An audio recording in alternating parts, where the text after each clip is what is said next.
I had a rough weekend, and I want to talk a little bit this week about failure and specifically redefining failure, and specifically, even more specifically than that, thinking about the journey of learning, the journey of mastery. Some of you may know that about a year ago, in April of 2023, started to learn the alto sax. I sang in a choir when I was growing up, but I never learned an instrument. And I'd always wanted to, and my son stopped studying his alto sax, and suddenly I had a free sax, and thought that'd be interesting, and I kind of dove into it, which is what I tend to do with things.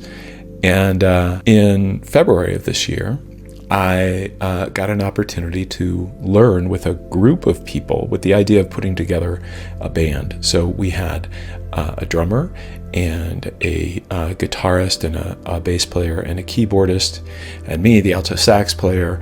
The keyboardist is a professional drummer, but he'd never learned keyboards before. And everyone else was brand new to their instrument, less than a year in. And it's been an amazing experience. And we got the opportunity about 3 weeks ago now to join a concert of beginning musicians. We were the only adults, so everyone else in this concert, which was last night, was teenagers, or I think some of them were even preteens. And we were going to perform 3 songs.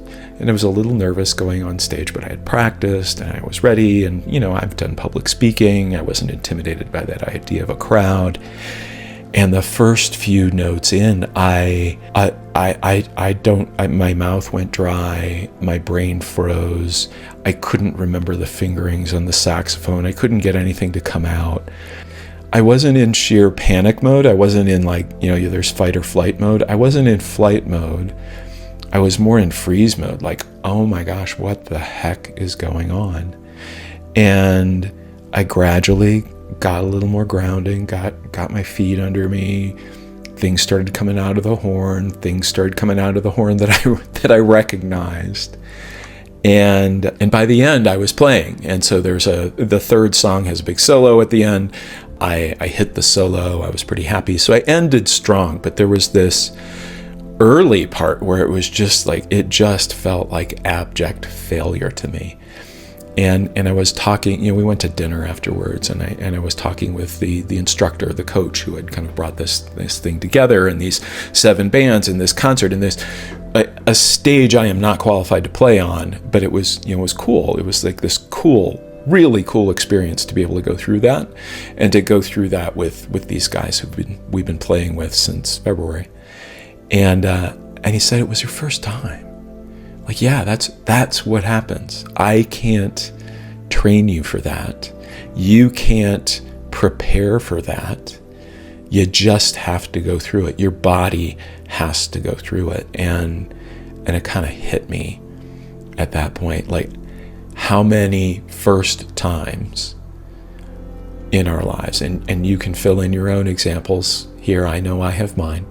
How many first times are really pretty awful, and yet you keep going, and you try it a second time, and a third time, and a 20th time. And I know, having gone through that experience, that I want to do it again, even though the beginning was miserable. And I'm wondering what that is for you. What is the thing that you haven't done yet for your business? Maybe it's raising money. Maybe it's recruiting a board member. Maybe it's speaking at a conference. And just giving yourself a little bit of compassion to know that no matter what, the first time will lead to better things. And no matter what, the first time is something you need to get through.